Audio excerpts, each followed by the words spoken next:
Tid yarn. Uy.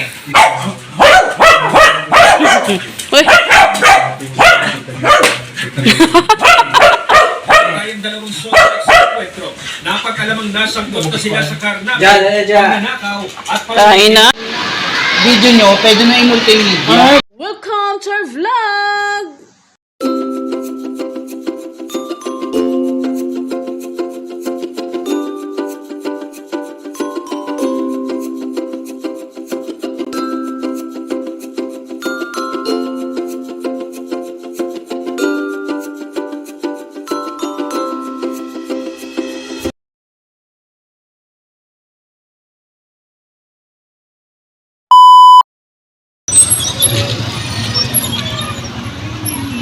Ayan, galing kami dyan guys. So, ayan, iMart.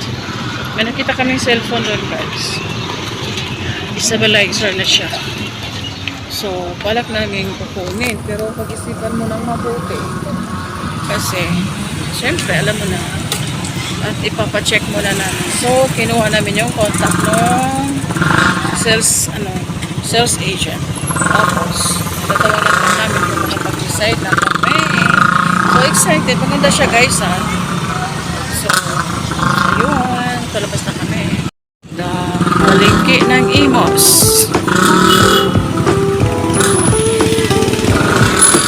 May dali nun pala dito.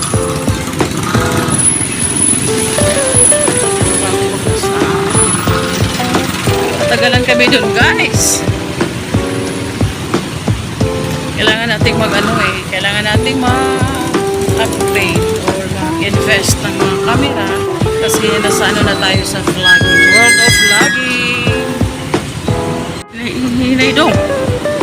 Pupunta pala kami ngayon guys dun sa may nagtitinda ng gulay dito sa Aguinaldo Highway. Baka mura doon.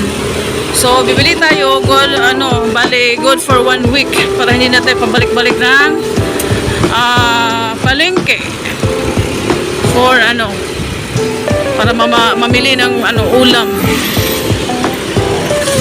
So let's check kung bukas pa ba kasi natagalan kami doon sa doon sa may cellphone area. Actually wala sa wala sa plano. So muntik na guys muntik na namin makuha pero pag-isipan mo ng maigi. Yan, Aguinaldo Highway. It's 6:30 in the evening guys. Sana bukas pa. Go!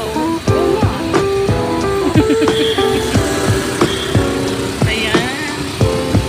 Nagdiretso kami guys kasi hindi pwede mag-U-turn dito. So dito na tayo.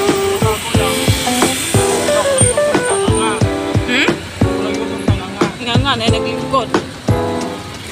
Ay, sa kaling dire.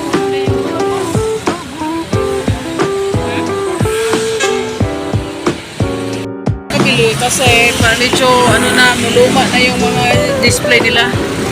Siguro na yun. Marami na namimili kanina at yung tira-tira na yung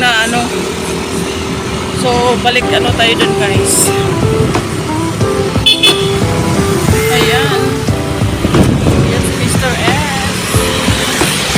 Vlog pa more! Na tayo dito sa palengke. Yan guys. May Dunkin Donuts. Diyan na Bikiri lang so bumibili sa Anding. Yan, dito tayo. Bibili tayo ng gulay. Balik tayo sa natin, sa suki. Try ko lang, kasi minsan guys, pag dumadaan kami doon, marami silang display. Kaya sabi ko, punta tayo doon tayo mamimili. Yun pala, balik pala tayo. Palinan ko tato paborito na anding. Ito na mo. Wala tayo ng tinapay, biya sa kualaw, sa microwave. Ano ba? Oo, wala yung gigawas ninyo? Ikaw ba? Kada mura mo sa microwave nagibutang?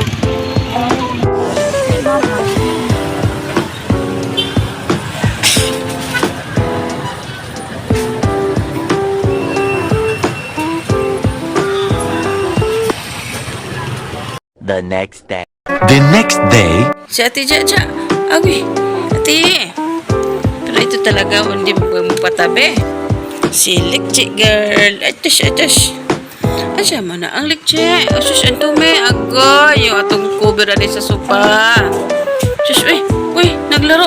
Uy, himala, nakipaglaro. Uy, uy, uy. Sus, parang bola, parang buyag. Ano nyo guys?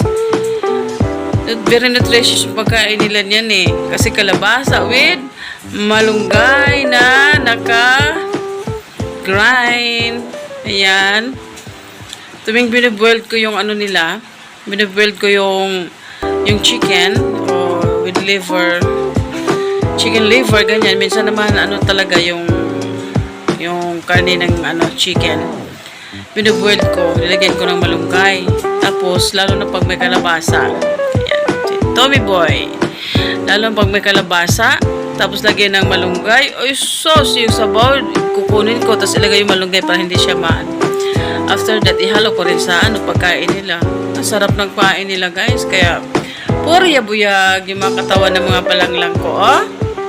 Ayan yung brown, si Ate Jaja. As always, ate. Mabait yan. Ito naman si Lekche girl. Lekche! Uy, uy, uy. Di ba man si Lekche? Ayan puti. Ayan, oh. Puro buyag, di ba?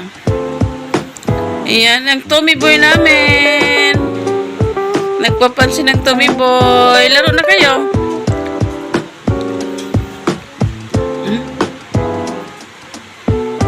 Uy, sus. Karinig lang na ano sa labas.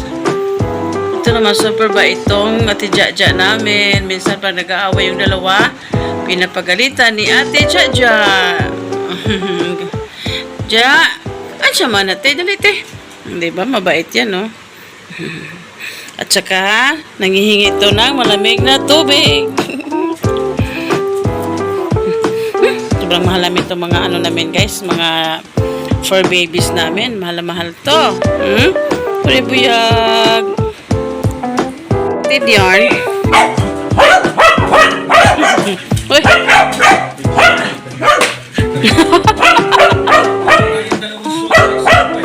Napakalamang nasangkot na sila sa karna. Kain na. Na-recover ang motivasyon ng suspect sa pamanin. Pati natatapos. Kaya itudlo ni Jaja. Gamit sa pamasla. Isa sa ilalim sa autopsy ang Taon na lang. at ipapasuri ang mga cellphone ng mga suspect. Talagang hindi kakain to pag ano, hindi uupuan. Ganyan. Si Tommy Boy. Taon na dong.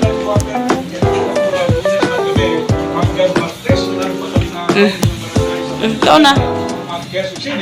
Yan siya. Hindi siya kakain pag hindi ako umupo dito. So, yung bantayan siya.